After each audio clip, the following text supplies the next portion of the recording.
It is now time for the Gillette Performance Rankings. You know, that wasn't an All-Ireland winning performance. Probably should have won the game based on their second half performance. Is it a step too far to say it was the performance so far of the World Cup? Maybe not. OTB AM's Performance Rankings with Gillette. I'm scratching my head. That performances was just lacked that intensity. Yes, this is where we count down poor performances to good performances. So we get to talk about both the bad and the good. Finishing with the good. Nathan, we're starting with the bad. Where are we starting?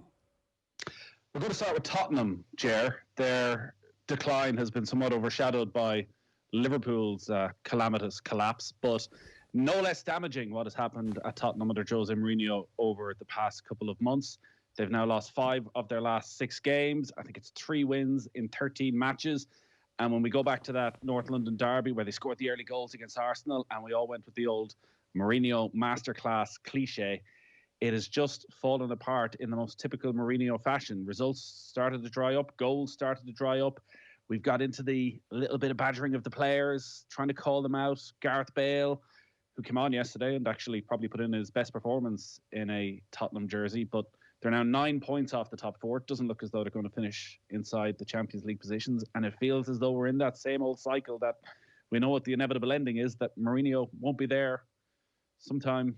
Well, probably come summer. It's an accelerated process that we have with Mourinho this time. You know, normally we get to the end of the second season and we're like, okay. But like this seems to have been like super, what's going on?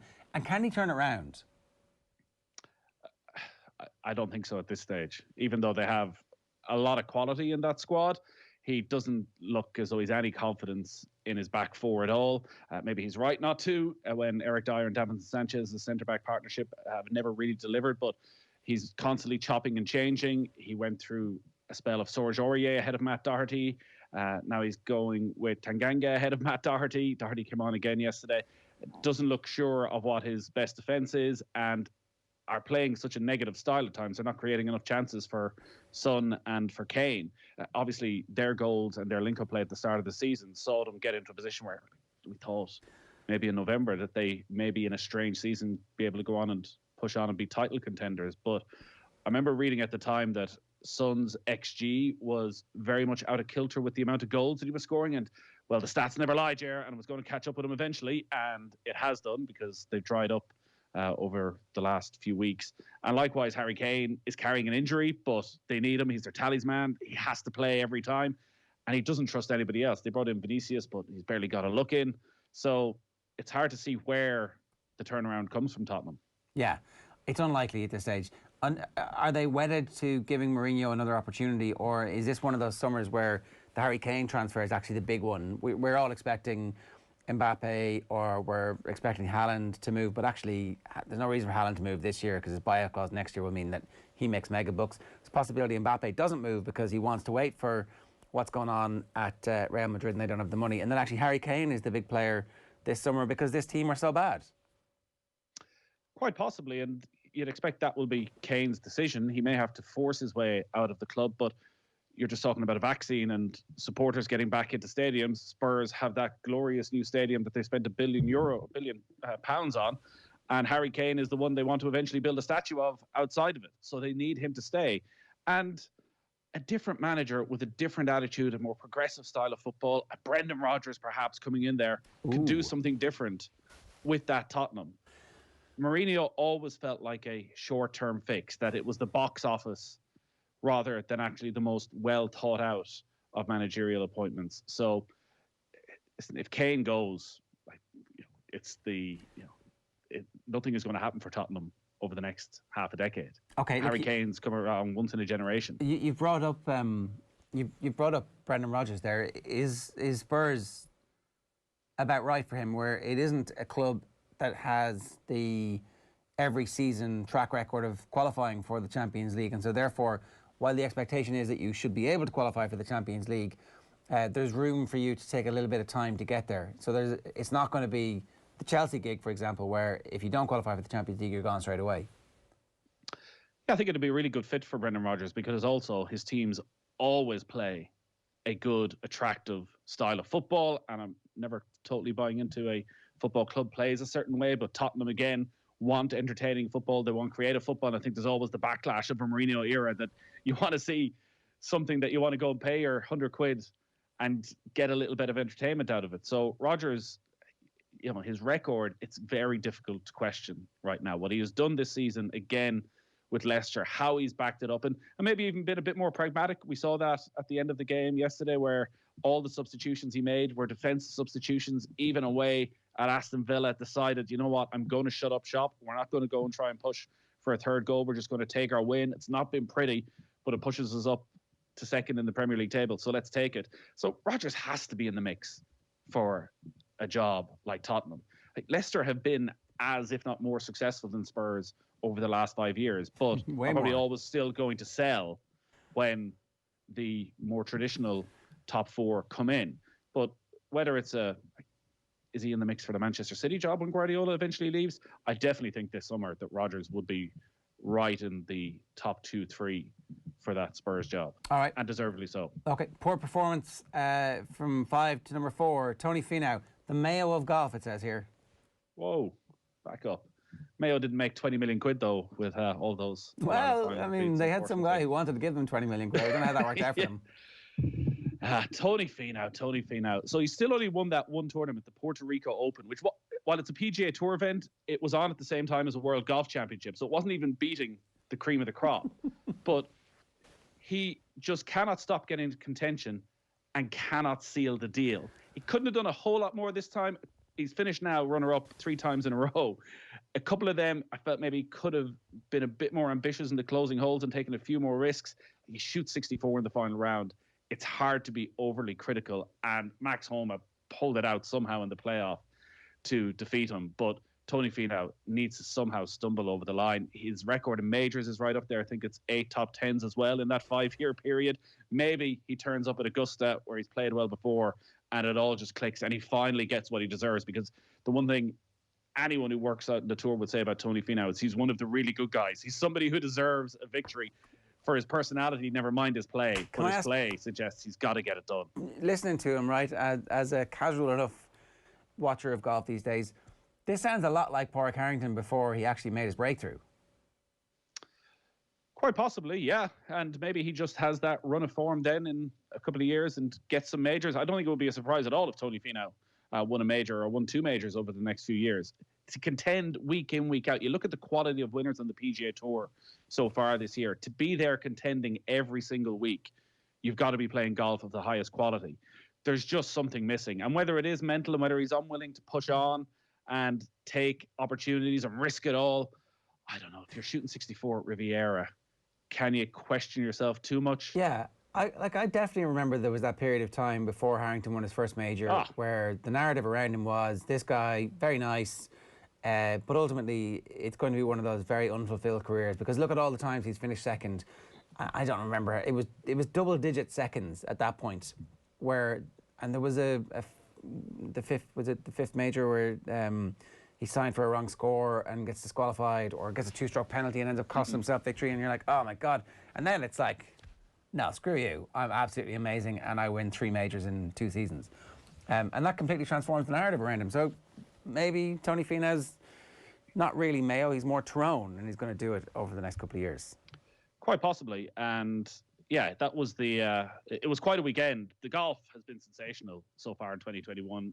It is one of those sports that doesn't really miss the fans, because once you have 2 players in contention, once you have the playoff and you have the drama, it's just as gripping to watch on TV.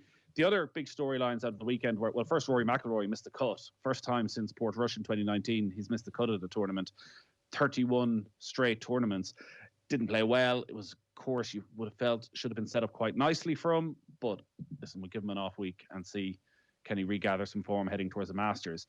But Tiger Woods was in the commentary box for a few minutes last night. He was the tournament host at Riviera, so he rocked up to present Max Homa with the trophy, and he sat down for an interview with Jim Nantz, and it was quite uncomfortable viewing. Tiger underwent back surgery again over the Christmas, 5th time. It was really played down as just a small procedure. Rory McIlroy said that he'd already had it on December 23rd and was back standing and walking by Christmas Day, and that a few weeks off and he'd be back and as good as ever. But the way Tiger was talking, he still isn't swinging a club. He's still in discussions with the doctors. He's got a lengthened putter so he can put a little bit around the house, but he didn't look himself. He looked as though he was someone who was distracted, whose head wasn't in the right place. And when asked about playing in the Masters, well, certainly said he didn't think he'd be playing before the Masters and that he'd have to discuss it with the doctors. But we're 6 weeks away now from Augusta. It's hard to see how Tiger, in the state he was in last night, can rock up at Augusta and play in 6 weeks' time. All right, well, that's a real shame because obviously having played so well there when the world was normal, there was this hope that maybe he was always going to be able to rock up and play well there and play well in the Open, wherever it is, and, you know, contend to the point where on a Sunday you're like, oh, Tiger might be, you know, who knows? But that looks like it's been stolen from us. Let's move on. Grand performance of the weekend. We're kind of going from red to amber to green. Huge expectations around Harry Byrne. This might have been one of the most watched Pro 14 games that you're ever going to see. Eddie Butler on commentary duty. That was pretty good. I think that they should just make Eddie Butler do all of the Pro 14 games and the viewership figures would rise. So Harry Byrne was playing, Ross Byrne was playing, brothers in arms. Ross was doing the kicking, which was interesting, obviously, because if Harry Byrne is going to play for Ireland, he's going to have to kick. And obviously he's not in the squad. That's the other bit of information that has happened over the course of the weekend. He is not in the squad. The squad is exactly the same as it was for the start of the competition. And he was grand. I mean, certainly, like, I see people say, oh, you can't tell anything from this. Like, well, takes the ball to the line. You know, he holds the ball in two hands. He's looking to pass when he's getting tackled, which is, you would say, something that we have not been asking our 10s to do a lot of. And, like, what can you tell from a fairly miserable, mucky night in the Pro 14 in Wales? I think what's happened here is that we missed the opportunity to see him play in the Heineken Cup. The narrative has been like, oh, you can't pick him because Entomac had loads of games in the Heineken Cup before they picked him. And it's like, well, first off, they have a load of professional teams and 2 divisions in which they could give a 10 the opportunity to play. That's not the case with us. And also, he would have played in the Heineken Cup if he hadn't done his back in the warm-up to it. So, I don't know. I don't know where you stand on fast-tracking the number 10s, but, like, what we're doing seems to be repeating the same process that we've repeated every 4-year cycle, where we don't prepare ourselves for a World Cup, and it hasn't been good enough so far, and our draw in the World Cup is pretty horrific. So, like, we're going to need something random and different. Well, when each place in the Six Nations is worth £500,000 and the IRFU are in the financial crisis they're in, there seems to be a real pressure financially on Andy Farrell to make sure they go and beat Italy this weekend, but also because of the run of form. If Ireland were to lose this weekend, we're already talking about the end of the Andy Farrell era. So he clearly doesn't feel he can take a risk. You got the sense from his press conference at the end of last week that it wasn't going to happen for Harry Byrne in this Six Nations. But if you're fast-tracking Harry Byrne, what are you doing with Ross Byrne? Because Johnny Sexton's still going to be there at Leinster for the next couple of years. So are you just telling Ross Byrne, well done, you've ticked along nicely in your career, you're, you know, still only, 24, but tough, your younger brother's better, so sit in the bench? I mean, I think, yeah, that's like, and if you don't like that, play well enough to... But again, if you don't like that, oh, well, no, if you don't like that, leave, but you can't leave to go to another country because then we won't pick you for the national team. So you could go, get your game time and improve yourself, but you're going to do that by sacrificing any hopes you have of playing for Ireland. Well, I think one of the things that they would do is they would try and turn him into a 12, like that, like they did at the weekend. And I guess you need 3 out halves, right? Especially if 2 of your out halves are going to go off and be playing for Ireland. So during the time when the November internationals are on and when the Six Nations are on, those Pro 14 games will continue. But is that not the catch-22 of this entire situation then? Well, that if you're the Pro 14 guy, you can the never Pro 14 play. is such a worthless competition. You can never play for Ireland. You can't read anything into it. Except perhaps when the South Africans arrive and all of a sudden you're playing really good games and you're playing high-profile games. Like maybe this is the unlocking of the Pro 14 is going to give us this opportunity to see players play in bigger, more meaningful matches. And all of a sudden, if you are playing one of those proper world-class club sides from South Africa, you can judge a good bit more from those. I think if you're one of those 3 and those 3 are vying and Leinster decide they can't tell who the starter is then all of a sudden all three of them are elevated to the point where the management can pick. Because Leinster aren't picking Jameson Gibson Park as their first choice scrum half for the games, their big games that they're playing. And yet he's now starting for Ireland when Conor Murray is injured. So it is catch-22. Ross Byrne's 25 and he'll be 26 in this April. So he's not a kid anymore. This is that mid-20s contract that he's in at the moment where you have to decide, yeah, I am actually going to be the person who's capable of taking this to the next level. So, you know, you definitely feel for him and you understand exactly why the Ireland team, the point you made about the money, like, that's the thing that the Ireland coaching ticket will be asked about in the aftermath. Where did you finish? How much money do we make? Okay, was there progress? Not as much as we wanted. Fair enough, let's go. I don't think there's any chance of them picking an experimental team at the weekend. We'll talk more about this in a couple of minutes' time with Neil Tracy. Quality performance. So the best performances of the weekend. There are some near misses to make our top two here. But at number 2, it's Irish athletics. The micro-elite meet that they had in the Irish Sports Campus. Fairly sensational stuff. Yeah, it was watching the highlights last night, considering there's no crowd, there's no energy being fed off the crowd, and quite a few of the races have 2-3 competitors. The level that was achieved was outrageous, and the amount of records that were broken, and incredibly positive heading into European indoors in a couple of weeks' time, and obviously heading towards an Olympics, hopefully later in the summer. Like, where do you start? Phil Healy, once again, sub 52-second run in the 400 metres. A big breakthrough performance for her. Cian McPhillips, 18, one of the runs of the weekend. Longford lad ran 1 minute 46 seconds, 800 metres at Abbottstown. Second fastest under 20 runner in European athletics history, and the 6th fastest in world under 20s 800 metres history. So they were just a couple of the standout performances. He went head-to-head with Mark English. Mark English. Yeah, and like there's I have only seen the photograph, I haven't seen the actual race, but there's a dipping finish between the two of them, and it's like, so Mark English, obviously one of the best and most interesting Irish athletes, essentially for now the best part of the last decade. And afterwards, he was saying, this guy's the future of Irish athletics. So that's unbelievable excitement. Yeah, the race itself, again, you just wish that it was in front of a packed house and the energy that they could have maybe used with that. But to go and to beat Mark English. So, listen, I think there was a lot of standout performances. Schieffer Cleary Butner smashed the Irish 800 record set by Nadia Power last week at 2 minutes 58 seconds.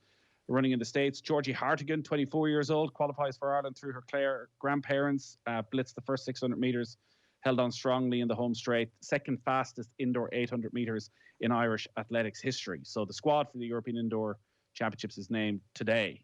But I think there's a lot of people who put their hands up over the weekend. All right. And the number one quality performance, it wasn't really just over the weekend, it was over the course of the entire championship season. We know the identity of the footballer and the hurler of the year.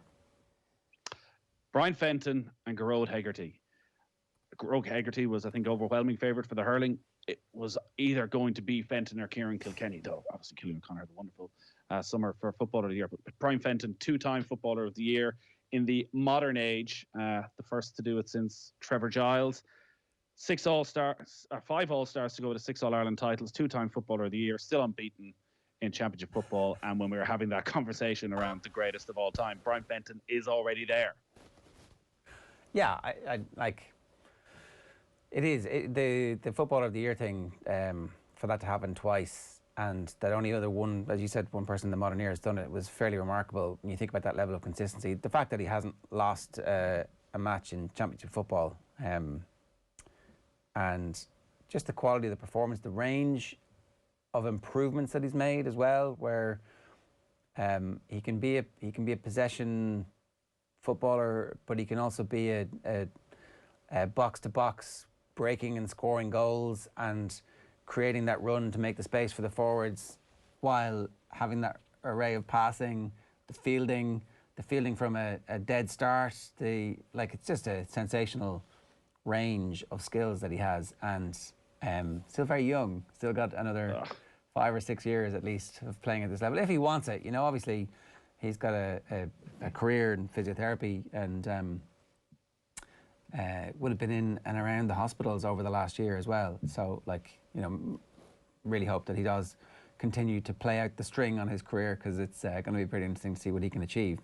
Garrod Hegarty, though, that's like a fairly remarkable story as well. We spoke before about him making the Limerick football team before he made the hurling team, and the benefits of actually being in a senior inter-county setup and understanding what the requirements were. And he said that kind of helped him when he did make it to the hurling side to get to the level where he's at the moment. And a very different hurler, say, from Cian Lynch, who's been hurler of the year in the past. And it kind of shows you that, again, just how Limerick are not just one thing. They are capable of doing a million different things to you and killing you a million different ways. But I don't know, just great to watch him develop into the person and the hurler that he is. Absolutely. It was a difficult selection this week for the winners, because there were a couple of other names that we could have thrown in there. Staunton was on OTB AM on Friday. Brilliant interview. Didn't do her any harm, it turned out, talking to the media a day before a game. Goes on and scores 4 goals for the Giants in a big win over the Eagles. So what the Irish women are doing in Australia over the last month or so, it's quite incredible. Quite a few of them towards the end of their careers. Staunton obviously said she's not going to come back and play for Mayo again, but to go over there and be one of the best instantly is a massive achievement for Staunton, and a fitting end for one of the great careers.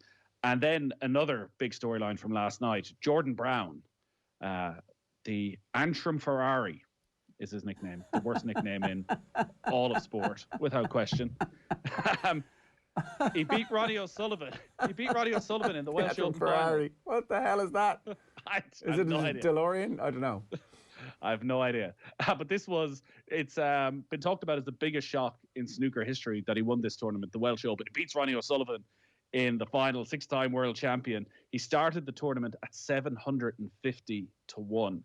And it was just brilliant watching him when he had the final break to win it, and he just lets out this fist pump. And you could even get the sense that O'Sullivan was quietly pleased for him, that he could tell what it meant. And O'Sullivan had a bit of a conversation at the end and seemed to have some really good positive words. And then he was just totally overcome with emotion. But 750 to 1, that just does not happen. 33 years of age, a player who probably thought it was never going to happen for him in one of the major tournaments. So for Jordan Brown, heck of a weekend. Yeah, that's this week's Gillette Performance Rankings. OTB AM's Performance Rankings with Gillette. Yeah, so that's a new slot for you every week, where we talk about the stuff that happened over the course of the weekend, some bad, some good. OTBAM live in association with Gillette every morning. Good morning start with Gillette, giving me the confidence to tackle the day ahead. We're back talking rugby with Neil Tracy next.